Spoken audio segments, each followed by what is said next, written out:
প্রতিবছর বার্ষিক পরীক্ষা শেষে নাটোর শহরের বড়গাছায় মায়ের বাড়িতে ছুটিতে আসতেন লাইলা আফরোজ এবং নবম শ্রেণীতে পড়ুয়া মেয়ে নাফিসা লাওয়াল বিনতে আজিজ। এবারও পরীক্ষা শেষে নাটোরে আসার কথা ছিল তাদের, কিন্তু পরীক্ষা শেষে নিজ বাড়িতে ঠিক আসলেন নিথর দেহ হয়ে। ভোরে মরদেহবাহী অ্যাম্বুলেন্স শহরের বড়গাছা এলাকায় এসে পৌঁছায়। এ সময় এলাকাবাসী ও স্বজনদের কান্নায় ভারী হয়ে ওঠে পরিবেশ। প্রশাসনের কাছে আমার দাবি যেন এই হত্যাকাণ্ডের সুষ্ঠু তদন্ত হয় এবং আমরা যেন বিচার পাই। এমন শাস্তি হওয়া উচিত যেন ভবিষ্যতে এই ধরনের কাজ আর যেন না হয়।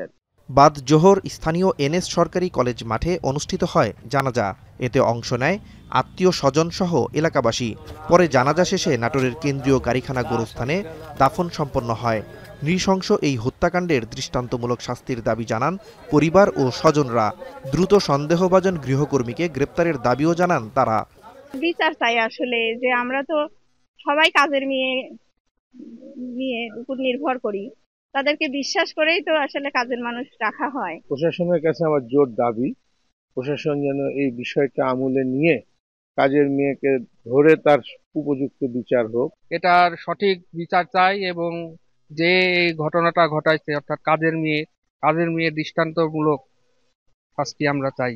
সোমবার সকালে রাজধানীর মোহাম্মদপুরের বাসায় মা লাইলা আফরোজ এবং মেয়ে নাফিসা লাওয়াল বিনতে আজিজকে ছুরিকাঘাতে হত্যা করা হয়।